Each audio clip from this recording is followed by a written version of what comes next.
Renato Manny Moicano, veteran UFC yang telah bergabung sejak tahun 2014, namun namanya tidak begitu terdengar. Namun kini namanya melekat di benak fans MMA meskipun belum masuk ke ranking 10 berkat rebrandingnya yang berhasil.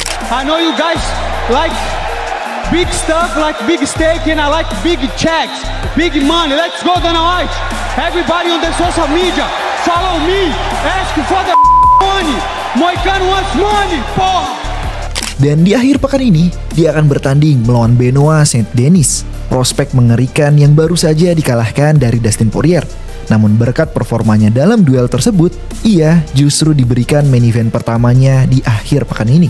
Selamat datang di channel Radio Tempur, dan selamat datang di Fight Week Benoit Saint-Denis versus Renato Moicano. Ada istilah selalu ada yang pertama kali dalam MMA. Contohnya Israel Adesanya, yang memiliki rekor cantik dan tidak pernah kalah submisi di sepanjang karirnya sejak ia masih berlaga di amatir sampai ke UFC. Tapi akhirnya, untuk pertama kalinya kita melihat dia dicekik oleh Du Plessis.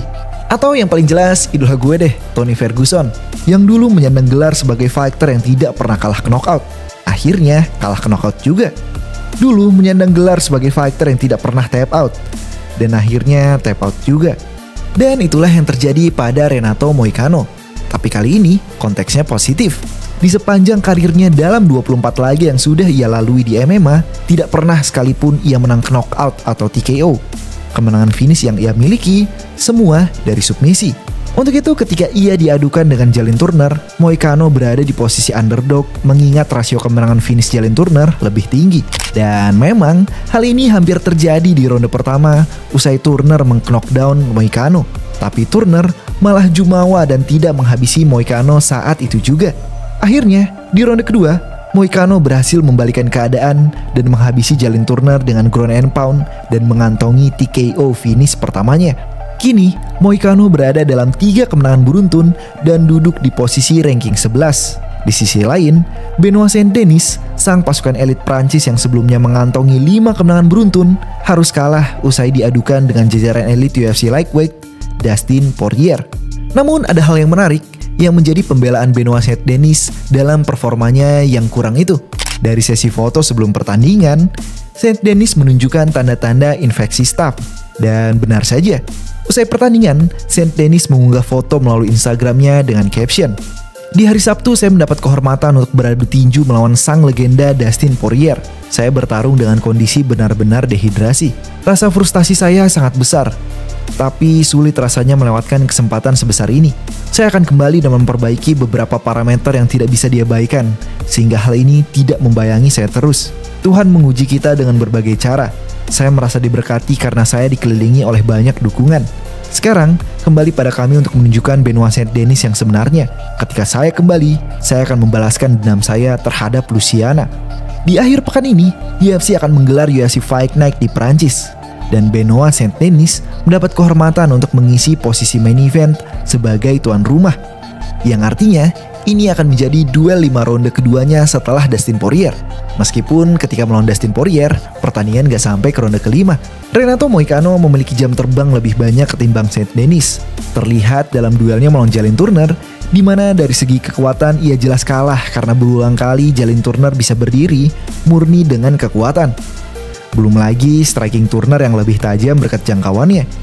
Namun Moicano mampu recover dengan baik dari knockdown-nya dan mengandalkan penuh pada jiu-jitsunya, bukan untuk mengunci, tapi untuk mendapatkan posisi dominan dan menghajar Turner dengan ground and pound.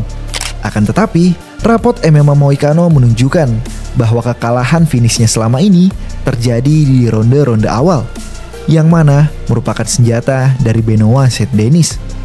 Benoit Saint-Denis tidak pernah menyerahkan hasil pertandingan ke tangan juri. Semua pertandingan ia selesaikan dengan finish, dan semua finishnya tersebut terjadi baik di ronde 1 atau 2. Dengan posisi main event pertama dalam karirnya, ditambah terjadi di kampung halamannya sendiri, Benoit Saint-Denis pasti all in dalam pertandingan ini. I have a big statement to make, and As the only way to do it is to do it inside the cage, and this is what I'm looking for. I really wanna have this tough fight, this fight that people enjoy, and I'm concentrating on that. And then of course, you don't worry, I will give you stuff to talk about. Pengalaman sang veteran melawan keberingasan orang baru. Menurut kalian, siapa yang akan menang? Nah, bicara tentang UFC Lightweight, ada yang menarik nih. Siapa tahu brother belum lihat postingan Instagram Radio Tempur. Michael Chandler akhirnya menyerah menunggu red panty naiknya melawan Conor McGregor dan akan rematch melawan Charles Oliveira dalam UFC 309 tanggal 17 November nanti. Akhirnya, setelah di-ghosting selama 2 tahun, move on juga nih Chandler. Nah, menariknya, Islam Makhachev juga akan menghilang selama minimal 1 tahun akibat cedera yang ia alami dari pertandingannya melawan Dustin Poirier. Ketika ditanya apakah ada perebutan sabuk interim sembari menunggu kepulihan Islam, Dana White menolak karena Arman pun tidak mau. Arman akan setia menunggu Islam sampai pulih. Nah, akhirnya ada kesempatan buat balas sindir nih Michael Chandler. Dulu Arman pernah berkata bahwa Michael Chandler bodoh menunggu Conor yang tidak pasti. Padahal kan lumayan kalau tanding, dia bisa mengisi waktu dengan kekalahan-kekalahan yang keren. Sekarang, ngelihat giliran Arman yang nungguin Islam, Chandler membalas. Bentar, Arman, kamu bilang kamu mau nungguin setahun lagi? Itu berarti kamu nganggur 17 bulan. Kamu mau nungguin 17 bulan untuk pertandingan? Dasar hipokrit. Meskipun rajanya absen, UFC Lightweight tetap panas nih. Ditambah lagi, duel di akhir pekan ini. Jadi siapa yang kalian pegang? Oh iya, untuk brother semua yang mau update info-info terkini UFC, bisa follow di Instagram Radio Tempur di @radio_tempur. R-nya 2 ya. Karena di Instagram Radio Tempur update setiap harinya. Demikian video kali ini. Tulis prediksi kalian di kolom komentar ya. Sampai bertemu di video selanjutnya. Terima kasih.